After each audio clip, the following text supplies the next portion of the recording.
చిన్న ఏజ్ గదా! ఇప్పుడు ఆడుతూ, పాడుతూ తిరిగే వయసప్పుడు మీది. హ్మ్. 13 ఇయర్స్ అంటే ఇట్స్ చాలా చిన్న వయసు. అవును. అట్లాంటిది మైండ్ సెట్ డిఫరెంట్‌గా ఉంటది. అవును. ఎంతసేపు ఆడుకుందాము, ఏదో చిట్ చాటింగ్ ఏదో ఉంటది తప్ప, మీరు ఇంత అచీవ్ జేయాలి అంత కాన్ఫిడెన్స్ ఎట్లా వచ్చింది మీకు? సో, మేబీ ఒకటి జెనెటిక్ అనుకుంటాను. అంటే మా పేరెంట్స్ గూడా అట్లే అంటే అంత ఉంటారు. క్రమశిక్షణగా అవును. ఏదో సిస్టమాటిక్‌గా ఉంటదిప్పుడు. అవును. ఒకటి అనుకున్నాము అనంటే రేపు మార్నింగ్ లేచి మీ ఎక్సర్‌సైజెస్ యాహ్! గానివ్వండి, మీ వార్మప్స్ గానివ్వండి, అట్లాంటియన్నీ ఎక్సర్‌సైజెస్ ఉంటాయి. అవును. ఇదంతా స్టార్ట్ అయింది మొత్తం వెల్‌ఫేర్ హాస్టల్‌లోనేనా అండి? అవును. ఓకే.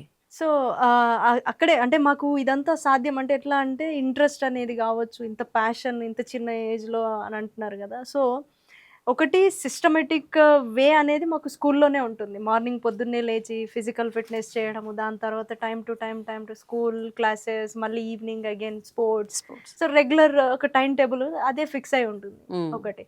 రెండోది అంత ఇంట్రెస్ట్ అంటే నాకు ఫస్ట్ ఆఫ్ ఆల్ ఆ యాక్టివిటీ గురించి ఏదైతే నాకొచ్చిన ఆపర్చునిటీ ఉందో దాని గురించి తెలీదు. Zero knowledge. ఓకే. బట్ నాకు ఆపర్చునిటీ వచ్చింది. నేనది యూజ్ చేసుకోవాలి. నేను వదులుకోవద్దు అనేది మాత్రం I'm very much clear. Okay. ఆ!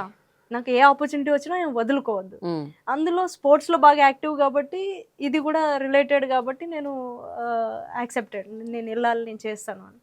ఇక్కడికి వచ్చాక, భువనగిరికి వచ్చాక నేను ఫస్ట్ డే తీసుకెళ్ళి మీరెక్కాల్సింది ఇదే అని చెప్పి సింగిల్ చాలా పెద్దగుంటది. 650 మీరెప్పుడన్నా చూసుంటారు. హ్మ్. 650 ఫీట్స్ సింగిల్ మొనోలిథిక్ రాక్. హ్మ్. అక్కడికి తీసుకెళ్ళి మీరెక్కాల్సింది ఇదే అని అన్నారు. హ్మ్.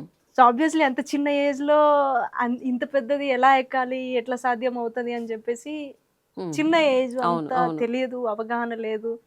భయముండే. Okay. But step by step ఒక్కొక్క యాక్టివిటీ చేస్తుంటే balancing, rock climbing, bouldering, so rappelling ఇట్లా రకరకాల యాక్టివిటీస్. రాక్ క్లైంబింగ్ నేర్పిస్తున్నారు. హ్మ్. ఎవ్రీడే ఒక్కొక్క యాక్టివిటీ చేపిస్తూ పోతుండంగా అంటే ప్రతి ఒక్క ఎక్విప్‌మెంట్ గురించి, ఎక్కడ ఏ స్కిల్ వాడాలి, ఎలాంటి ఆహ్, ఆహ్, ఎక్విప్‌మెంట్స్ వాడాలి, ఇవన్నీ చెప్పుకుంటూ వచ్చారు. ఒక్కొక్క రోజు డే బై డే మాలో ఉన్న భయం పోతుంది. ఓకే. సో, మొత్తం కంప్లీట్‌గా మేము రాక్ పైనే చేస్తున్నాము. హ్మ్. సో, మాలో ఉన్న భయం పోయి ఒక కాన్ఫిడెన్స్ అనేది బిల్డ్ బిల్డ్ అవుతుంది. అవుతుంది. ఓకే. సో, అంటే నేను రియలైజ్ నేను నేర్చుకుంది ఆ 5 డేస్‌లో హ్మ్. అప్పుడంత అర్థం కాలేదు గానీ, ఇప్పుడు తర్వాత నేను అన్నీ ఒక్కొక్కటి యాక్టివిటీస్ ఒక్కొక్క మౌంటైన్ క్లైంబ్ చేస్తూ పోతూ ఉంటే అప్పుడు అర్థమైంది. ఓకే.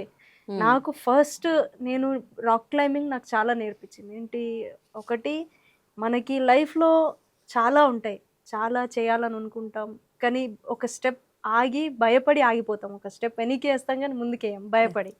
కానీ ఆ భయం పోవాలి అనంటే మనం ఫస్ట్ ఒక స్టెప్పేసి, అది ఎక్స్‌పీరియన్స్ చేస్తేనే మనలో కాన్ఫిడెన్స్ ఒస్తుంది. అసలు ఎట్లుంది అనేది మనం ఎక్స్‌పీరియన్స్ చేయంది దాని మనం చేయాలనుకున్న దానిపైన ఒక అవగాహన రాదు.